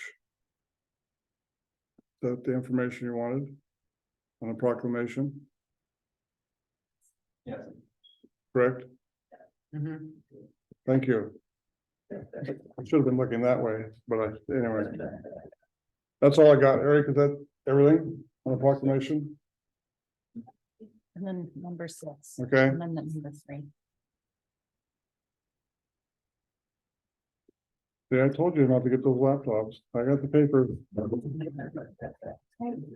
Anyway. Mike, would you like to say something? I'm done with the new business stuff, unfinished business, other business, but I'd like to have you speak about. Oh, that's number 6. No, That's number 6, you're not done. proclamation? What? You're not done. No, what? Number 6, amendment number 3, Where's amendment number 3? right here Your laptop. on my laptop.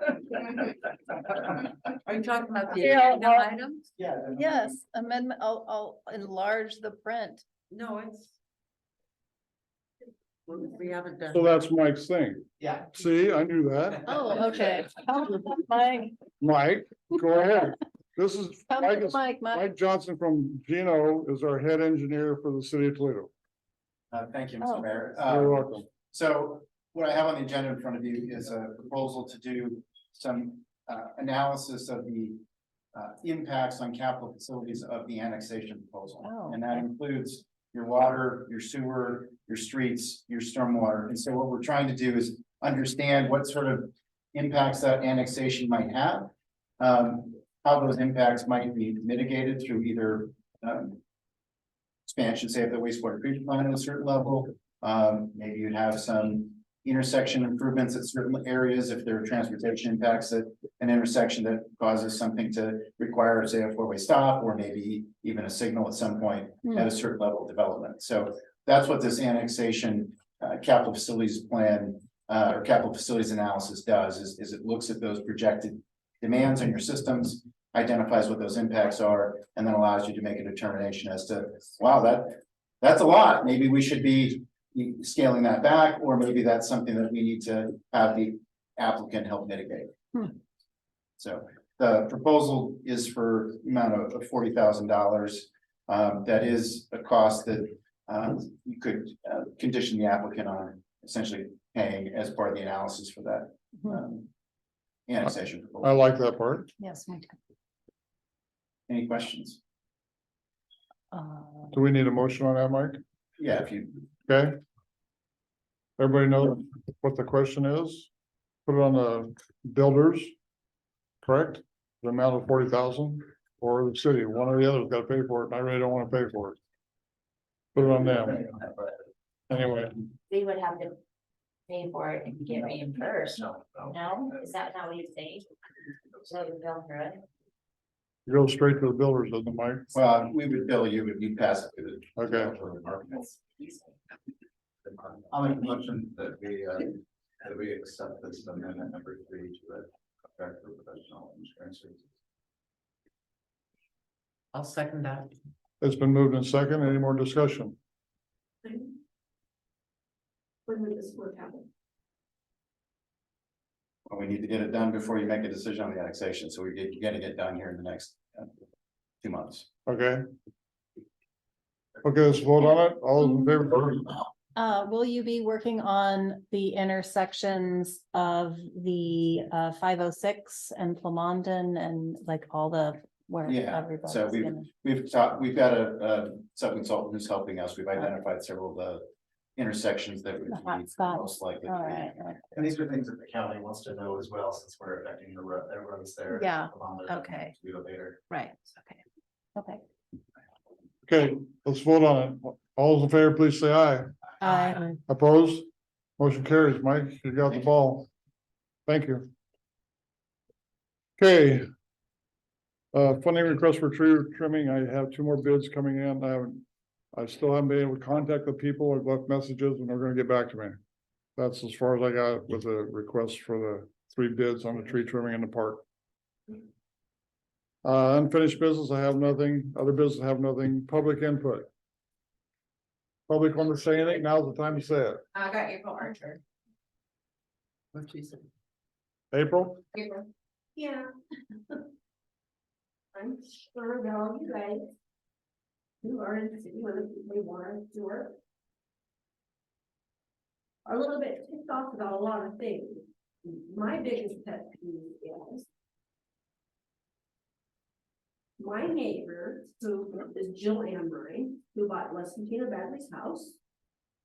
He had a broken pipe, and this is from her to me. He had a broken pipe under her house. And each and every one of us that can pay water and sewer inside the city limits have been told anything from the meter to your house is your problem. From the meter to the road is the city's problem. Correct. I didn't bring this up until, I didn't come and talk to anybody until today, because I was waiting for Jill to get back to me. That. Yes, the city okayed the first of her huge water bill to be. She didn't have to pay for it. Now she's waiting on the second. When I come up here and I talked to Rachel. And she said, oh yeah, I know Jill and I'm rolling. Yep. I had her submit this, It's a grievance letter. a grievance letter. For me, and for anybody else that pays water and sewer inside the city limits, should not be happy with that. Including me, and not only that, it is not my fault and my problem that she has two count them, people that work. And live in her house. If they're not paying water and sewer or helping her, that's not my problem. I have to pay my bills. I can file an agreement. But I have a problem with people who think it's okay for that to happen. When, in fact, everybody that pays water and sewer, and I've talked to a lot of people in Toledo with this last couple of weeks about this situation. And I do have it on my phone that Jill sent that text message to me today. And she said that she's waiting on you guys to let her know from tonight's meeting. Those are her words to me on my phone. That is not right. And I would like to why did it get okay? She makes more money than I do. So this was about a month ago. I actually had to choose, her last name was Niles, I think. It was $127. She sent in a grievance letter. We brought it to you guys had some discussion over it. I can pull up minutes if you need to, and you guys. Wait a okayed it. second, now, even when I talked to her today, she even admitted to $500. No, ma'am, that's not correct. I can go and pull up her. It was 100. Yeah, that's the only one she's had in the one. Yeah, and she did have another bill come out, but she has not put in another grievance letter. To have another one, because the leak happened in between billing. So I think, it was a slow leak. And then the pipes burst, and so she saw it coming out, but it had been leaking, so there was 2 billing cycles that it was on. And so we took care of the first one, and from my understanding, the process is, from what I've seen from Devin's emails going back and forth, is that there's a form to submit and there's a grievance letter that has to come out, and I submit that to you guys, and you guys either approve it or deny it. She has not put in a grievance letter for the second bill. We historically require that it have been fixed with proof. Yeah, and of she sent in receipts and all that stuff, and you guys are all of that, correct? And then I believe by policy, you can't do that more than once a year. Yeah, and I can look into that, but again, she hasn't even sent in a grievance letter. And it definitely was not more than $500. I did not tell you that. I wouldn't have told you a price that she got reduced, but it was about $127. I remember if it was 500, it was 100. Beside the point. I was told 500 by your employee in jail, but that's nonetheless. Why is it okay for her to get this grievance from the point of her water meter to her home?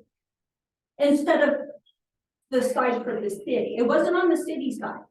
It's not- I understand Does that. that. I understand that, April.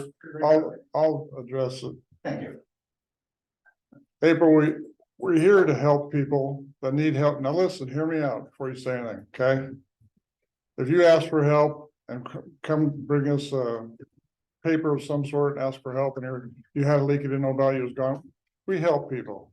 This board is not here to fine everybody or to pay everybody's water bill. It's here to help people as a community to get along. And that's what we're trying to do. If we get people that need something that they didn't know about and busted, bring it to the council. Our council's been really lenient in the last 8 years that I've been here about giving people refunds or partial refunds to help them out financially for their water break or whatever the case may be. So if you want to submit something, maybe we can help you out too. Well, That's I mean, not the- that's people that. Let's say- I mean, if you have a break in December, we would expect that. That's not my point. I understand you saying your point is that you're angry that we reduced her water bill according to what. Because generally what happens is they look at what the regular usage is and then figure out what the overage is. And then we do a reduction so that they're only paying after they fix their leak. That she is not the only person that has ever happened to. It happens more than you probably know about, where people will submit, hey, I had a leak. We look at what office staff looks at what their normal usage is, what their average normal usage is, looks at what the overage was on that bill, and then there's a reduction of a certain amount. That happens, and she's not the only person that has happened for. So what I hear you saying is you're mad because Matt, I'm upset at the fact that that this can happen and other people that they don't know anything like this. well, other people do because other people have Correct. submitted them. Yes. I can think of 4 since I've been on city council in the last couple of years. So it is known and people do come and say, hey, I had a leak, you know, and my bill is huge, but they'll come when they say, hey, I had a leak. Because they know that their water is running out and that now it's going on their meter. So they don't even generally wait for the bill to come out. They'll come and say, hey, I had a leak. And then when the bill comes out, they submit the paperwork. We've had that happen. So it is known. Because other people do it. We're not giving them anything free. We're just making sure they're only paying for what they actually used. A large amount of that fee is Don't also happen. sewer and water that goes underground. Longview Kelso does that on a regular basis. Yeah. Exactly that. Exactly what our committee. Okay, but that's, It's really. nobody is actually here. That's exactly what Jill told me. We were talking about it one day and she asked me if it happened to me and I spent 3 minutes. So you're saying you're mad, because we helped somebody reduce their water bill. For water that we use. I'm just trying to. No, you're not what getting that's that, about. Shelley. I guess I'm not. Not even far. Sorry. Next. Rachel, is there anybody else on the, Yes, Carol. Carol? I'm not here to complain about anything, and I feel like I should have talked. Well, then sit down, please. Oh, So first off, we only take complaints here. thank you so much for your continuing for the market. We're getting ready to move outside. We go outside the last Thursday of May. I gave Raina my paperwork today for the, what's it, a special event thing. And we are seeing, and I'm guessing it's a reflection of what everybody's hearing about growth. Every single week in the market, I'm getting 3 or 4 new people that are coming in that either are moving into the area or heard about the market on social media and hadn't been there. But they're saying, well, what else is going on around town? Where else can I go? So I think part of it is because we had pretty much tripled our social media output. In terms of targeting where we send ads and things like that, mostly Facebook over the last year. So we've, I think we're up 140% in terms of market followers. Wow. And that's bringing in more people, so at least we're doing that right. But it also means we're gonna have more people coming in, which is going to be why I'm gonna be begging you to put a little flashing traffic sign out soon. It'll be done. I know. If I have to do it myself, I I'll put it out there. appreciate that, because I know Lucas has done a whole lot faster than the state guys. I will get it done. Okay, so thank you for I that. promise you that, and I don't break promises. Appreciate that. Secondly, Chief Dwayne, if there's something you want to put up at the market, we have a community canopy or tent available every week. Once we get moved outside for this indigenous women and children, we will have a tent, whatever material you think is important, we will be happy to spread it to anybody that wants to do more. Okay, awesome, thank you. And some of the new flyers, they've had more printed about the 2 historic walks. Yes. Those would be on the community table. Yes, we're setting up a community table inside now. So like the recycling thing, the event, whatever else is going on, we're gonna have those. So pretty much anybody that walks through the door or puts in an order, everybody's going to show on paper out. So don't know what's going on here. Carol, also, I'd like to remind you that we have now got the dump station fixed at the city park. Fabulous. And the gates are open at that end, so they can get out easy. Everything is operational down there. Okay, we'll put flyers up, I'll print some flyers up. Thank you. Park. They can direct people to the reservation. We are starting to see people traveling now. And that's just gonna be the reason we get those. Yeah, they will. Awesome, thank you. Speaking of Amber, how many people showed up Sunday? 124. 124. Is that about average? We're seeing between 120 and 140, so yeah. She went from 1 Sunday a month to 4 Sundays a month. And has been doing excellent. I was out there personally the other day, and it's quite a facility, and I hope we keep growing out there and give them more food away.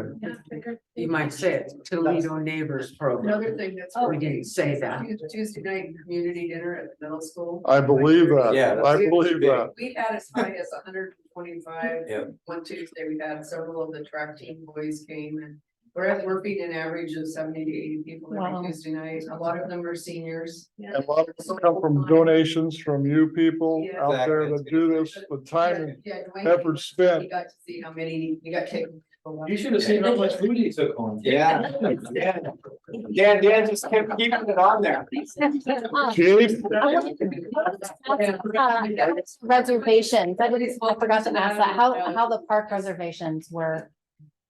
With online reservation system, Yeah, Are they? like $2,100 for you just. oh, that's awesome, okay, cool. that's already signed up for our park use has been $2,100 through the new system that we have in place right now, and go right on there, some website or Super something, easy. and book your reservation at Toledo Park. Yeah, it's amazing. You guys And need to check it out. Tim's keeping in contact with those people, so he knows who's coming and what's going on. QR code. I wanted. Anything else going on? We have one part, Amber. Thanks, Yeah, and no, I it's thought all you over were again. See the MNYW thing, super awesome, very excited about that, so We would love to share about that at Neighbors Program too, and kind of Okay. coordinate with you for those things. Yeah, I gotta get out there and check your place out. Yeah, that'd be great. It's looking for you. I haven't seen you.